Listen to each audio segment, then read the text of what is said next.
Well, let's get started. Everyone, welcome. Welcome to our session, getting a second chance to make a first impression, session on codes of conduct. My name's Ed Petrie. I'm with NAVEX Global. And one of the things I do at NAVEX is to help companies write and design codes of conduct. So I also am very eager to hear what our panelists have to say on the topic. And also, and I know I speak for our panelists as well, we're eager to hear from you as well.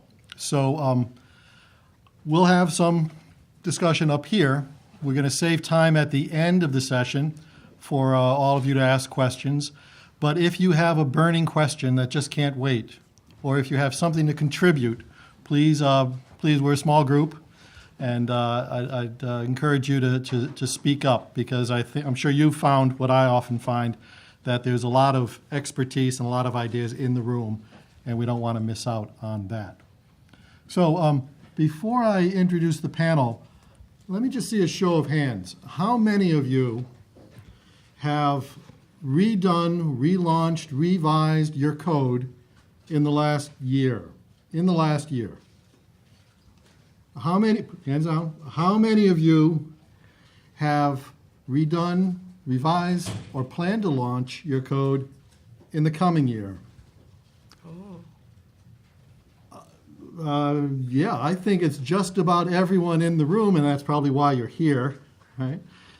Is about to have, it's on your to-do list, so having a second chance to make a first impression is a very relevant topic for all of you. And so what we plan to do in this session is to talk about some topics, including what the role of a code is within your organization. What are some of the elements and characteristics that should be considered for inclusion in your code to make it the most effective code it can be? What are some of the best practices in terms of the process for developing your code, and also for rolling it out and launching it once it's done? And also, what are some of the challenges that we all face when we have a code to redo or relaunch? So that's what we're planning on covering here. So I'm joined by Betty Hill. Betty is the Vice President, Chief Ethics and Compliance Officer of Oshkosh Corporation. And Megan Belcher. Megan is Vice President and Chief Counsel, Employment and Compliance, Legal and Government Affairs for ConAgra. So let's get started. And we're expecting a third speaker as well, who may be delayed in New York traffic, but if he gets here, we'll add Peter as well to our panel. So let's get started with one of the first questions I mentioned, and that's the role of a code within your wider ethics and compliance program. So let me start with you, Megan.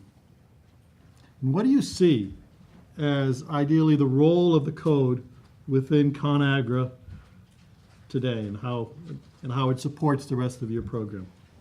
Yeah, so I'm going to speak very specifically to us, and then I'm maybe going to raise some food for thought for all of you as you think about what role your code plays at your company. So our code is very much a driving principle document at ConAgra Foods. Our top operating principle at ConAgra Foods is integrity. We've spent a lot of time over the last 12 to 18 months thinking about raising the bar and publicizing integrity at ConAgra Foods and making it a more visible part of our culture. So our code is really the foundation for conduct and really an employee guidepost at ConAgra Foods. We have covered, I'd say, the full gamut of issues in our code of conduct. We offer it in the door to our employees. Discussion and training on our code is part of our employee orientation. And then we obviously have a suite of training around that code of conduct. But our code of conduct is not just a prong in an affirmative defense for us, right? And I think in some companies that's the case.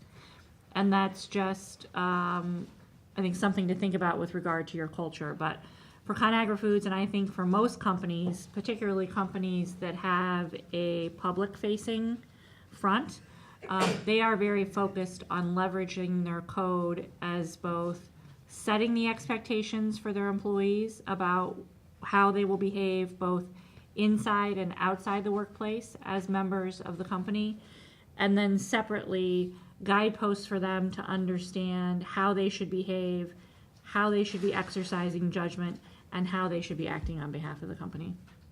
Thank you. So covering the risk areas, giving information to employees, serving as a resource for them to find other information. Betty, any other role that, Peter? Apologies, I'm late. Hey. Tell me, that's I hope this didn't happen on the way here. It happened right before I got here, unfortunately. Well, then you're very much excused. Sorry about We that. just got started. Great. And we were just kicking things off by, and this by the way is Peter Lofspring, Assistant General Counsel and Chief Compliance Manager at Black & Veatch Corporation. So thank you. We were just kicking things off by talking about what role the code plays within our organization. And I was just going to kick that over to Betty. Good afternoon.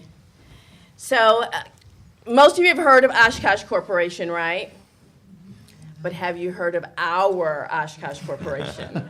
So, we're a trucking company, and one of our largest business segments is defense. And so I see someone nodding, so someone does know that we have defense as one of our big segments. So we're not the clothing company, as maybe some of you thought. I'm located in Oshkosh, Wisconsin, but we are a global company, and 12,000 employees. And so I'm in the same shoes as a lot of you. We decided to revitalize our code last year and really just completed it just about a month ago now, and just really launched it to all of our team members. And so when we started this journey last year, I really wanted a code, first of all, to create some excitement and some energy. So I wanted our team members to get involved. We don't have very many opportunities to create some excitement around ethics and compliance, but that's what I wanted to do. And I wanted to do it under the flag of, not only is this our ethics and compliance program, but guess what? This is our code. And so because it's our code, I want to make sure you feel like you had an input on how it's going to look, how it's going to turn out, and how we can make it better. We spend a lot of time getting what we call voice of the customer, a VOC, and really doing a lot of surveys, focus groups, had it on our site for people to give input, and we got hundreds and hundreds of people participate in this. And I wanted that because I wanted them to feel like, globally, first of all, that if you're in one of our offices in Asia or Europe or South America, that you feel like this isn't just the corporate code for Wisconsin, but you really felt connected to this code. So that was very important to me. And so the millenniums, heard someone say earlier today that they are not shy and are willing to speak up, and boy, are they. They're willing to speak up, which is great. We're very active as well in this process to say, it needs to be easier to read. We want to understand all of you will get this, the why, which I was kind of surprised. So we have a section on the why for each of them, and the how. How does it look to really have our core values in action? So we did that in our code as well. They really are proud of our product, so we made sure that we displayed that. But for me, I really felt like the code needed to be a really good resource. I didn't want it to be something that, was on the shelf, which, of course, now I see that you don't print the code anymore, so it isn't on the shelf. But I didn't want it to be something that we created and you never go out and look at. So we really tried to make it very interactive. So we're in the process now of making it a mobile app so that you can do the word searches, you can find what you need and keep going. And I want it to be quick and easy to find and to read.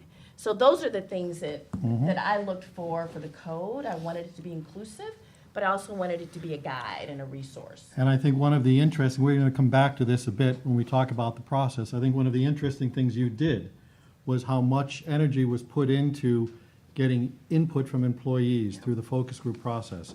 That is not a usual approach. And we'll talk about how you did that and how it worked out for you. Peter, one of the nice things about this panel is we've got so many, three very different organizations. And so it's interesting to hear from each. So Peter, talk a little bit about the role of the code that the code plays for you. You bet, you bet. So Black & Veatch, just a little bit of background to kind of put it in context. We're one of these companies you've never heard of, been around for a little over 100 years, based in Kansas City. We're in the engineering and construction sector. We handle power, water, and telecommunications. So we figure that the numbers we've seen are about 20% of the world's potable water supply we've had some impact on, whether we designed it, built it, had some kind of operations related to it. A very large percentage of the actual amount of power generated around the planet we've had a hand in. And likewise with telecommunications, here in the States anyway, for the last 5 of the last 6 years, we've been number 1 across the country. So we have a very big footprint despite the relatively small size of the company. We're about 10,000 people. We're in over 60 countries around the world. So it gives us a lot of exposure to a lot of different things. In our world, the Code of Conduct has been around for many years. I've been there 10, had been around at least 10 years before that. But as you can imagine, by that time it had gotten kind of old. It was very U.S.-centric, and yet we have operations on every continent except Antarctica. And so we were in a position where we really needed to bring it current. We really needed to revisit it. So what we did was a little bit different than a lot of companies that I've seen. We went from a code of conduct to a series of what we call compliance practices. There's 16 of them. Our code of conduct was a basic 2.5, 3-page document, very high level, didn't get in much detail. It was really more inspirational than perspirational. It didn't give you a whole lot of direction. With the compliance practices, each one goes into quite a bit of detail. Gives you background, gives you an understanding of kind of what the point of the compliance practice is, goes into the do's and don'ts, what you can and can't do. And each one of these, covering different areas, everything from any corruption, which of course is on everybody's hit list, all the way through export control, copyright, conflicts of interest, confidential information, financial integrity. So it runs the gamut. We don't get into the HR functions. That's a whole separate thing. Eventually, I have no doubt they'll merge, and I'll get stuck with both. But for right now, we're focused on those key areas, going into enough detail that people actually have enough to understand. The heart of our program, though, when we set this up, we had to figure out how we could cover all these different geographies, all these different specialties. We're dealing with a lot of engineers here, and engineers want to understand how everything works and what's the reason everything is the way it is. We set up a compliance council, and that was integral. We didn't go out to everyone in the company for input, but the compliance council was made up of a representative from each of our operating divisions and each of our corporate divisions. By practice, it's actually the head of the division. In practice, the way it works out, each one delegates a senior exec on their executive council to be on the compliance council. So we have someone to take anything we develop back to the different divisions. Behind them, in each one, is a lawyer that supports that compliance officer. Behind all the lawyers is myself, and then behind me, we have outside counsel as we need it.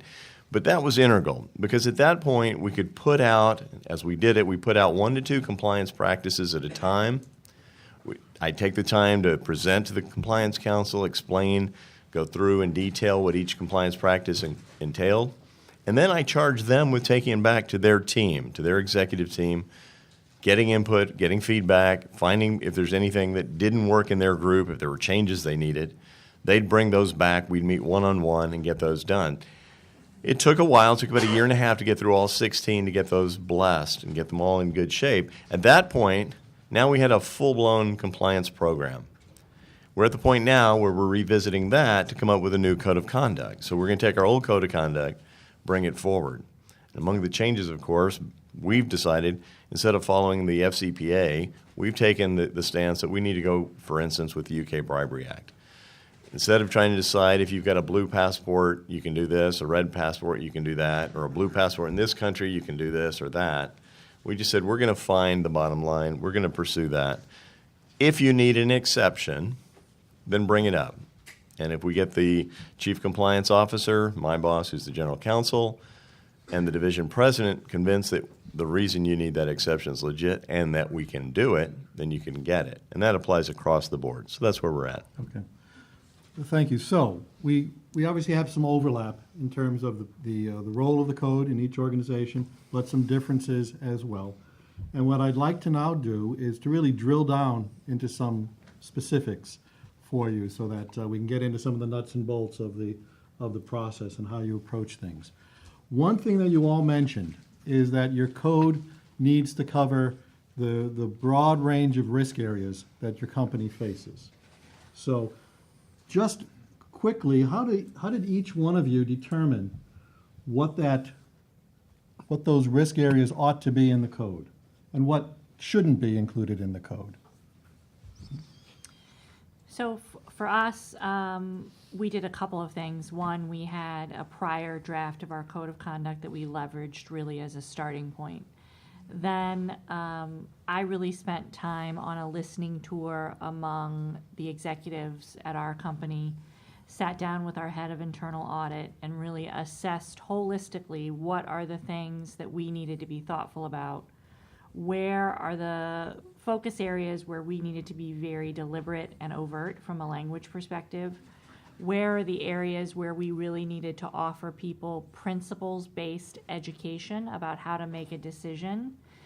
And what were critical concern areas for our business folks on the ground, whether it be in China, whether it be in Canada, or whether it be in any of our locations in the 50 states.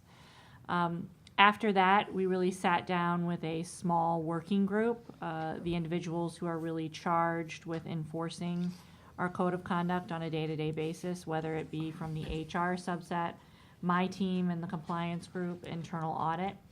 And we really partnered closely with our communications team to take a holistic view that we thought we could really thoughtfully communicate out to our employee population with a real focus on getting all stakeholder input that we could then derive into a functioning code of conduct that had real impact on our employee population. So a follow-up, if I may.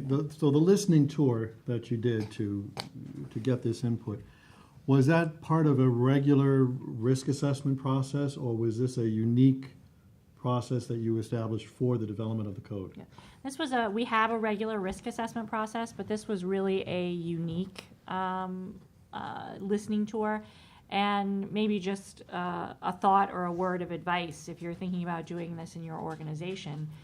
When I took it to executives to sit down with them and have a conversation about input, it's a lot like what Betty was talking about with getting your employee engaged in the process, right? You ultimately want individuals who are engaged and feel like they had input on how your company is going to both conduct itself internally and externally. And so I made it clear what I was looking for was insights from them about how their business was run, if they felt like there were things that were constraining to them about our current policies and practices, if they thought we had opportunities. It really gave them an opportunity to sit down with me and provide their expert advice about how they conducted their day-to-day work, how their teams conducted their day-to-day work, and provide input that we could then leverage for the drafting. Separately, you always have to remember that at the end of the day, code of conduct issues, if you have a problem or a breach, are people issues. And those are very personal to your executive team and to managers. So it is important for them, and it's valuable for them, and it's a great relationship builder for you with your executives and your managers at your company to give them the opportunity to provide input on how, ultimately, if they have a code of conduct problem with someone on their team or in their chain of command, that they know that they had input and insight into the ultimate outcome of those people issues. Thank you. And Betty, before I turn it over to you, I'm going to put a little slightly different spin on this question. And that's, if many of the issues that are not typically included in codes of conduct, aren't considered code of conduct issues, are still top of the mind for the public, top of the mind for employees, but they often don't make the cut for codes. Human rights, sustainability, even sometimes HR issues.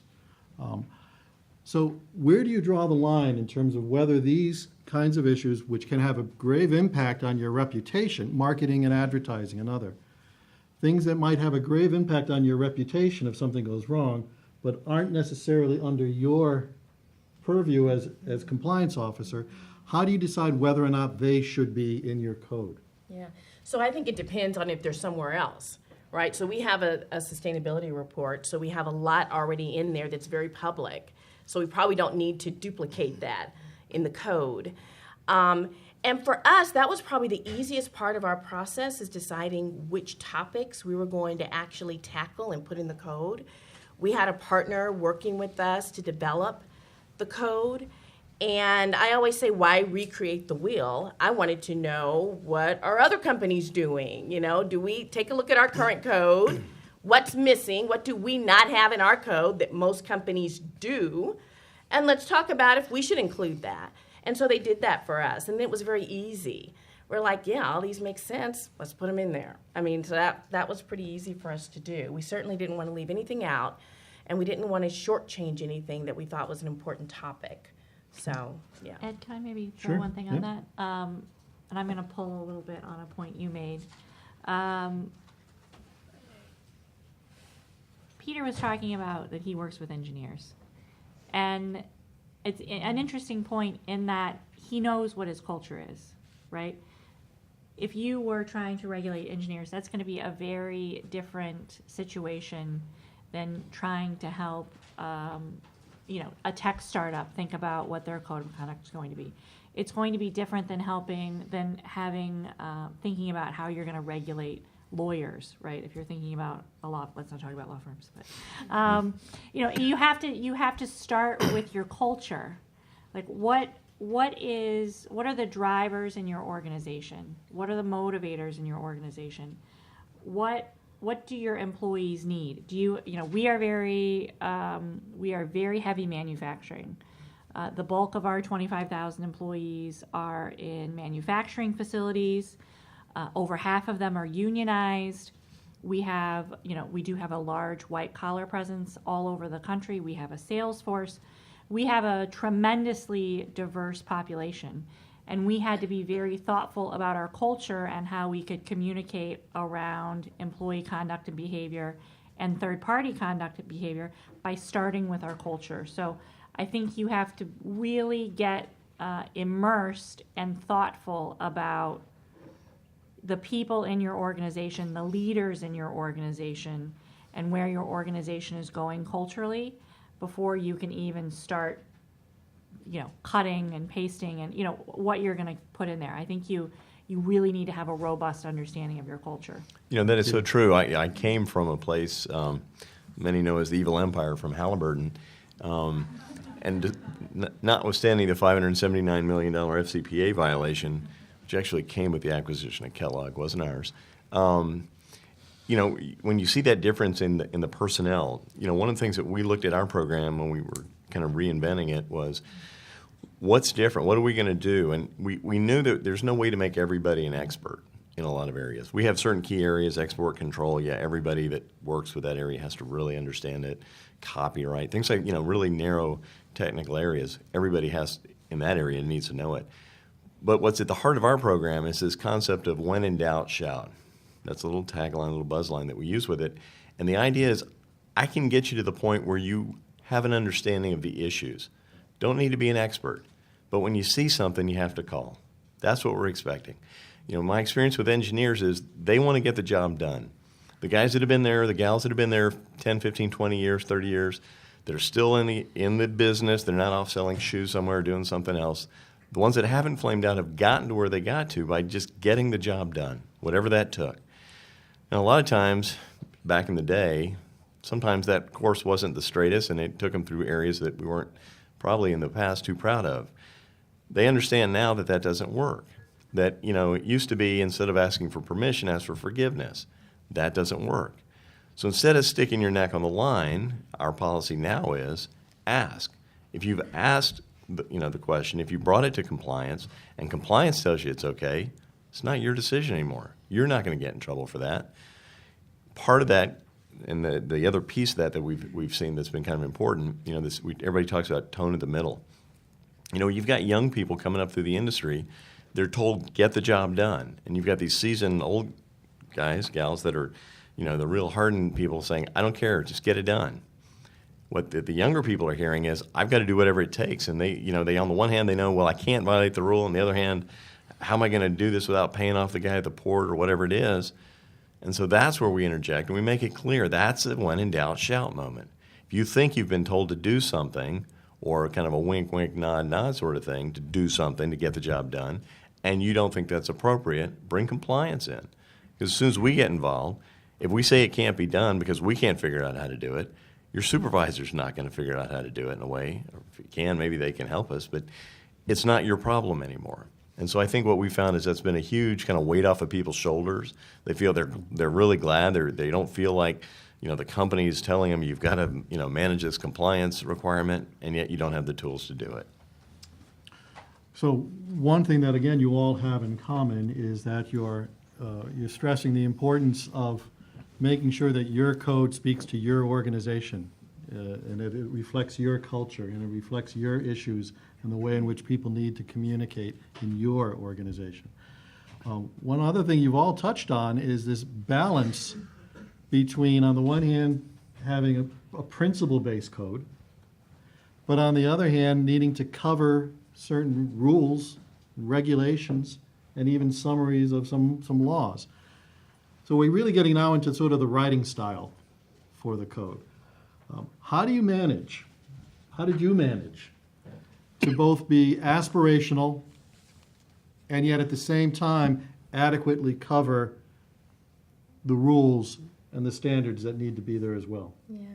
So one of the things we did not have in our old code were our policies really aligned with the sections of the code. So that's new for us. And, we feel like that is going to drive our team members more to be able to, number one, find the policies, which sometimes is a problem in and of itself. And then the policies are kind of lined up to the subject matters. And so that's one thing that we did that I think is really helpful for them is, we still have sections, we still have the writing. It's a lot shorter and hopefully easier to read. But I think one of the things I really like is the policies attached. I don't know, maybe you guys already do that and we're kind of behind, but we really like doing that now. So these are hyperlinks to the policies at the end of each code section. Right, and not only the policy, but then also who you contact if you have questions. So maybe it's a different group, maybe it is HR, maybe it is finance, maybe it's not always ethics and compliance, but kind of, who is kind of the expert under this category, I thought was also helpful. Megan? Yeah, I think to the extent that you have the ability, you've talked about having an app. Everyone dreams of having an app. I've long had a dream of having an app, right? But it's SG&A dollars, right? And tough in the current environment sometimes to sell that. But how great is that? Everyone wants a platinum level compliance and ethics program and wants a platinum level code. I talked a bit about culture earlier. A real question you have to ask yourself is, you're going to have to make a business case for change here, right? And you need to be really, really smart on the front end about how you are going to make that business case for change about the new code that you're going to want to roll. And a really important part of that analysis is understanding where your organization is on its compliance journey. Are you basically a mom and pop shop on steroids who just went public and you're trying to get people to follow the ADA and not be passing out bribes in China, right? Are you at square one? Are you middle, kind of in the middle? You think you have most of the big buckets buttoned down, but you still have salespeople with T&E issues and your managers aren't engaging in really robust, and you've got, you have fraud dollars out the door, but you can't really find them. Are you there, or are you all the way to bright and you're really just trying to drive a platinum culture of ethics, doing the right thing, kind of really all the way to bright there. So I think as part of that, you have to be really sophisticated in where your organization is. Everybody needs to hit the affirmative defenses, right? No one should have a code with any kind of operations external to the U.S. that isn't mentioning the FCPA, right? It's your overarching governing document. There are just things you should have in there because it is a good idea from a defense perspective. But you also really just need to enable people to make good decisions. And I think the piece Peter makes is probably the most important lesson of the day. If you have a culture or are driving a culture that is willing to speak truth to power, you're miles ahead, right? So giving people the permission, the ability, the roadmap on how to report a problem when their gut says something might be wrong here, even if it's not, that is priority number one. I think to that point, I mean, Megan's point, knowing where your program's at, I take the position with ours is that it's not static. It's dynamic. It's always changing a little bit, somewhere, some way. We got our policies out there the first go round, and we're out doing the in-person training, 1,700 people in a period of like 6-8 weeks. And sure enough, in Asia, we're confronted with a question. Well, what about red envelopes? Red envelopes with cash. Well, if you went to a funeral here and gave somebody cash, they'd look at you silly. But if you go to a funeral there and you give people flowers, same kind of thing. It's a cultural deal. So all of a sudden we got to go back to the drawing board. Let's come up with an exception, a special exception for this area, certain rules, certain requirements. So, and I look at that, so in our world, it's kind of a 4-part process, like a box. You develop the code or any piece of it. You get it out there, communicate it, make sure people understand it. You implement it. People have to get out there and practice it for a while and find out where the kinks are. Then you audit it, and you find out, we're just now coming through our first full-blown audit. Where are the discrepancies? Where are the gaps? Where are people either not getting it, they're not following it, they have problems with it, and you make whatever changes you need and start all over again. You go around. And I think it is an evolving process. The rules are always changing. Like to your point, FCPA is critical for U.S. companies. We have operations in the UK, so we chose UK Bribery Act because it's a little bit stricter. But there are times, there could be, we haven't seen it yet, where somebody comes back to us and says, look, I can't do this under what you're telling me, the UK Bribery Act. It won't come like that. They'll be asking us if they can pay something. And we'll look at it and say, well, you can't do that under the Bribery Act, but you could do it under the FCPA. It would just be a facilitating payment, and it meets the other necessary requirements, and so we could do it. Well, once again, because this thing is dynamic and it has the ability to flex a little bit, even though it's against the code, we could authorize something like that. Somebody would do something with full knowledge of the company behind it. Believe me, I have outside counsel signing off on it, and then we go forward. But Yeah, I might offer a little nuance to that, which is being thoughtful about where you're adding in agility to your code. So Title VII, right? Appropriate workplace conduct. That's not there's a ton of cases, but it's not a rapidly changing area of the law, right? Employment lawyers are going to tell you generally where the guideposts are under Title VII or the state laws. What I will say is that you should not have really static and firm language, really technical language in your privacy and cybersecurity section, right? You should be talking about best practices, right? You should be talking about good principles around confidentiality, but, safe harbor, right? I mean, when you talk about a space that is rapidly changing, for the number of people here who are launching a code in the next year, it's going to be an ocean of changes in the next year. So be thoughtful about those spaces where you need language agility. So you're not going back to your executive team saying, hey, we just updated the code. A really great skill set to have in this space, and which ties in nicely to this area, is change management and determining what your employee population can tolerate without tuning you out. If you're changing your code all the time, it's not going to be a guidepost document the way you want it to be. It needs to have some consistency. So think about those places in the code where you need more language agility than another. And I'd like to ask a question. So a lot of you raised your hand that you're getting ready to change your code or update the code. So could some of you give me some reasons why you feel like it's time for you to update your code? Anybody? Yes. So we've gotten feedback that it just sounds too legal. Yeah, we hear that a lot. Yes. Well, it's been 3 years, and we also changed our values, and so we wanted to put those new values. Yeah, ours was old too, to the point that we had companies that we had didn't own anymore still showing in our code. So ours was really dated. Anyone else? Ours is about 6 years old, and the business organization is different, so it's a good time. Yeah, so, and what's the average year typically that they say you should refresh? 2-3 years. Right, yeah. 2 is, that's, That's you know, too because it's soon. kind of costly, but yeah.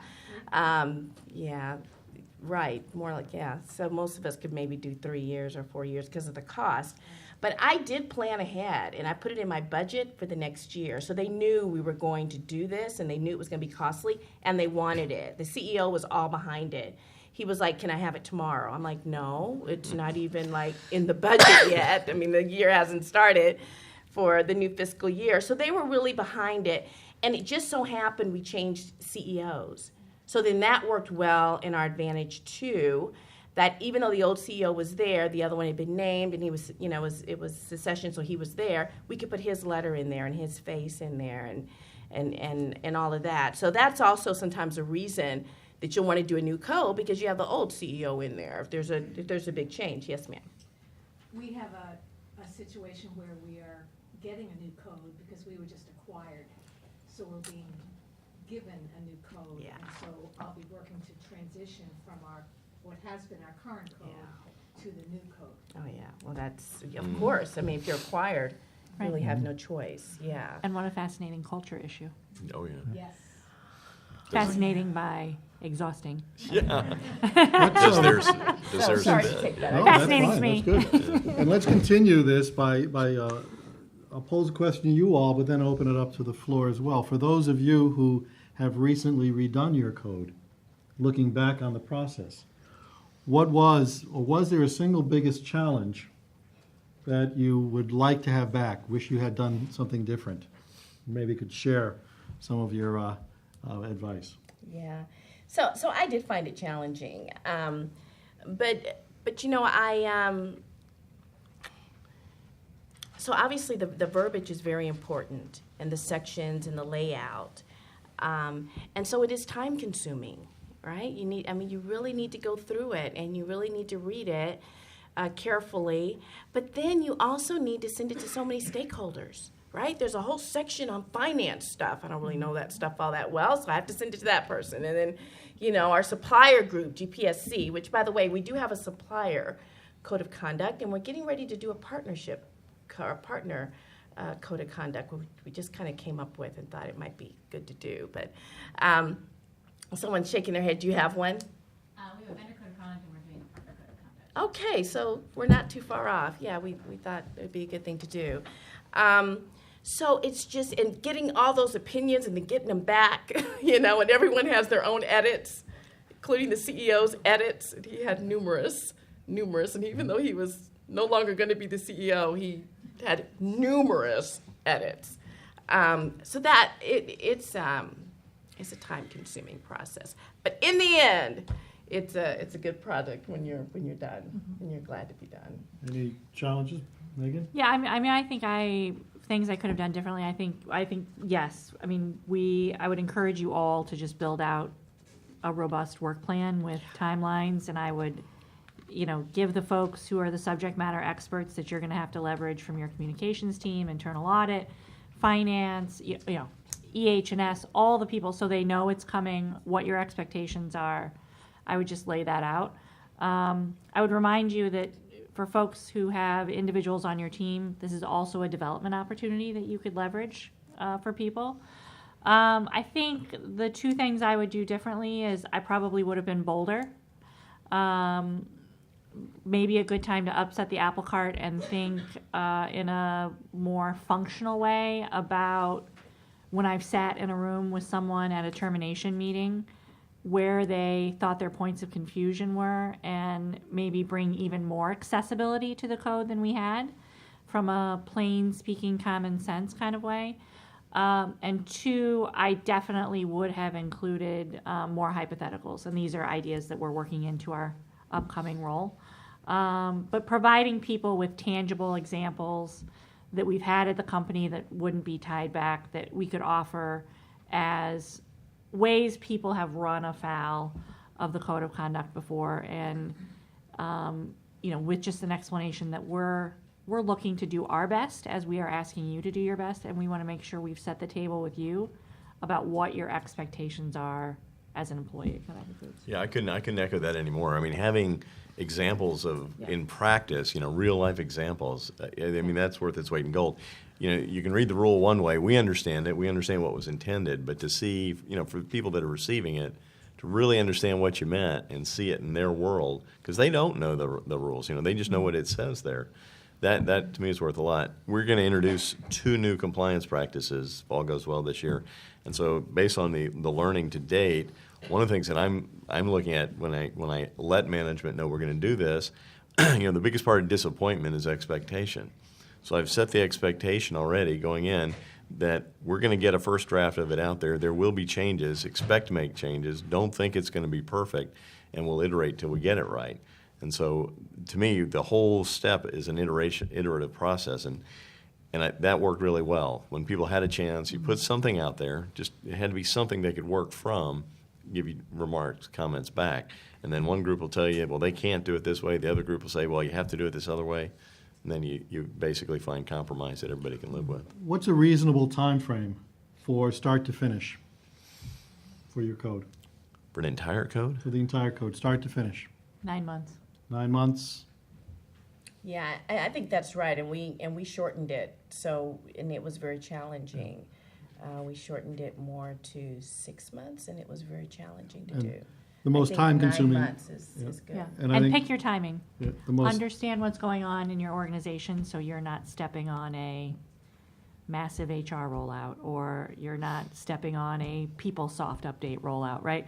Your HR people are ultimate, and your compliance folks and internal audit are going to have to work with you to actually deploy this, so make sure you're not stepping on another issue. yeah. I'm just wondering how rewriting your codes impacted any online training you had. I'm at a company where we rolled out online training for the first time about 6 years ago. We're now going through the process. We have 38 courses online at different levels for people. And, the idea of rewriting the code after the entire legal team has spent pretty much a year rewriting all these online trainings, because it goes, you have the subject matter expert, it gets, edited, it's your alpha versions, your beta versions, the GC has to sign off on it. How does that impact both the sort of people commitment that you have and the financial resources?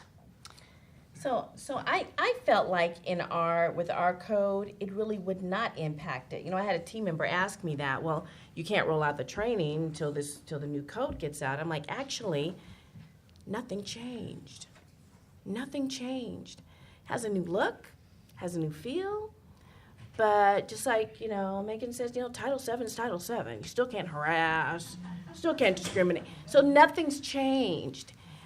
So we didn't do anything. We rolled it out the time we always roll it out, and it actually was probably a month or two before the new code was going to come out. So, but I wasn't concerned about that, because, I understand that all we're doing is just kind of making it hopefully easier to read, better examples, nicer pictures, but the message is the same. Yeah, it didn't change. We did have changes, so I maybe would just give a couple call-outs here on best practices. 1, build that into your plan up front so you know when it's coming. 2, I would encourage you as much as possible to use off-the-shelf training in specific subject matter areas, so you can push on your vendor, who is going to be updating those trainings on a regular basis. The more customized training you have, in-house training, the more you're going to put on your internal resources, so build that in. so I just think it's all really a thoughtful, robust change management system, but you do really have to think about tweaking those, because what you do not want, what will put you in a worse position than not having an affirmative defense, is having confusion between your code and your employee training. We revitalize our code our online training every year, so we identify different modules that we want to cover. This year we did about 6 of them. Next year, as I'm rolling out 2 new modules, we'll stress those in the online training, that these are new and these are the rules that are associated. We have a potential change in one of our modules that we may roll out this year, in which case we'll have to stress that in the online training. And I'd be curious y'all's thoughts. In my world, online training only goes so far. I mean, I really don't think it's all that effective. That's a whole other program. I do it, but you got to follow it up with in-person training, I think. But that does Yeah. bring up, let's build on that, because the online training is just one part of the follow-up to the new code. So let's talk about the code launch and the rollout, and what process you used for it, and what you see as best practice. Yeah, so we did a couple of things. One is we have an all-employee meeting. I attended that, and I introduced the new code. Our CEO also sent out a really great message to all of our team members about the new code, and you know, why it was so important, and what we were trying to capture. So we did it a couple of different ways, and as we continue to do messaging around it, our communication team, by the way, that we work with is really good.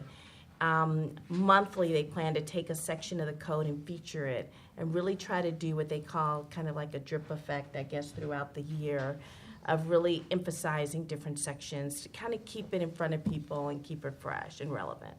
That's what we're doing. Megan? Yeah, I think those are all great suggestions.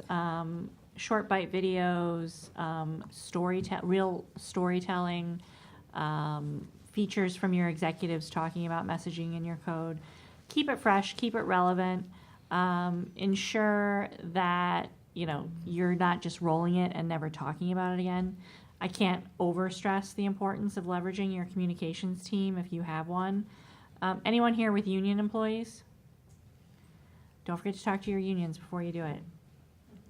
Make sure you get a letter out, make sure you talk with them, make sure you've buttoned that down, make sure you prepare your frontline HR people who deal with your union employees with talking points.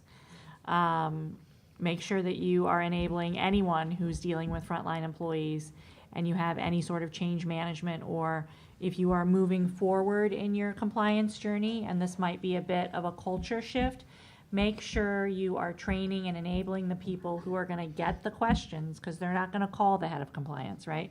If you have a line worker in, you know, Milwaukee, they're not going to call the head of compliance. They're going to go to their HR person in the plant. Make sure you're enabling those people to answer the questions. Make sure they know why we made the change, and don't leave your bargaining unit members out of the discussion. I think in our world, because we had the one group that actually did the code, you know, that was tied into each of the divisions, that helped a lot. So when it actually came go time, we did a presentation to the executive committee so that everybody was on the same page, had a chance to answer questions, you know, get feedback, things like that. Then we socialized with each of the division management teams one last time to make sure they were okay.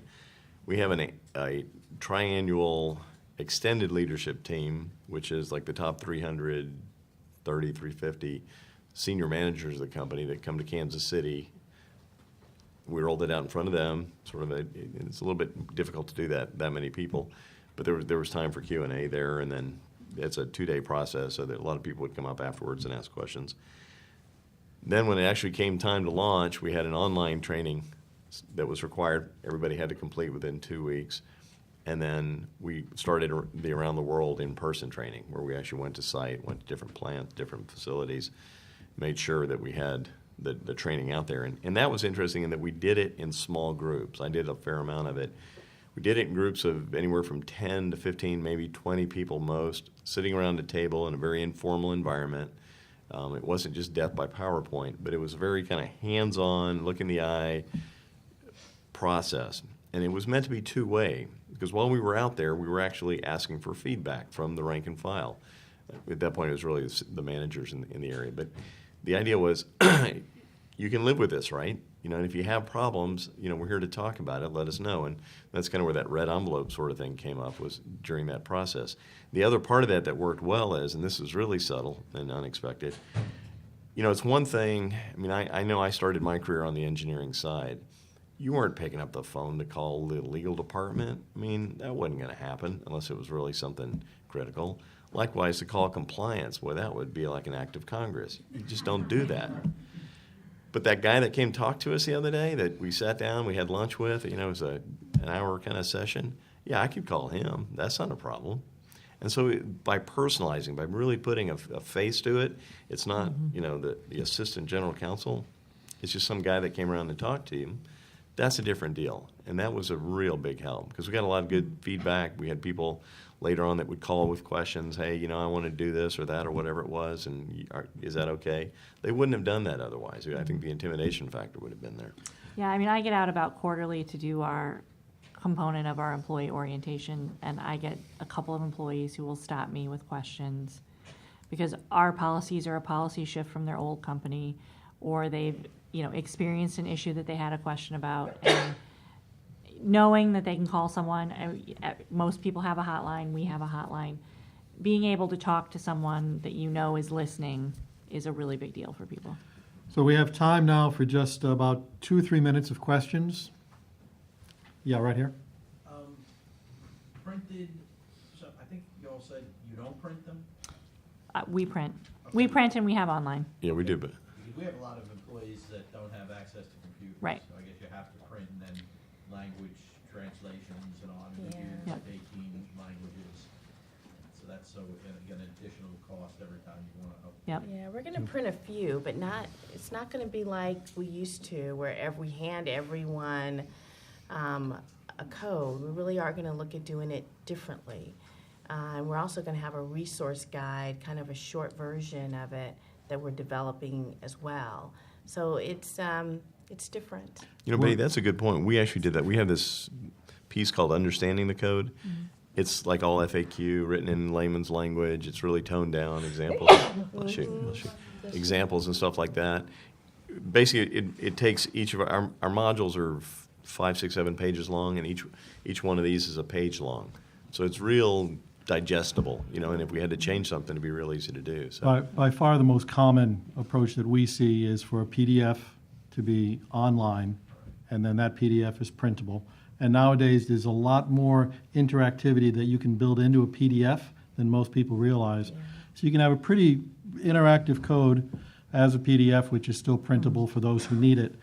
And then we get a lot of questions about having a web-based code or having it available on apps, which is more affordable and easier to do, but it's still not for everyone. Mm-hmm. Other questions? Minute or so? I have a question. Yep. Other than, which I think is a great idea, linking the policies to the code, are there other things that you're doing to put more teeth into it? Tell me what you mean by that. Well, to make sure that your people have read, they've been trained on it, and so they're either going to call, they'll watch the hotline or not, but then the fact that you've got the policies linked in, that's put some teeth into it. Are there other techniques to make sure the code is being embedded into your organizations? Yeah, so we have done a couple things. We leverage Yammer, which is social media essentially for corporate America.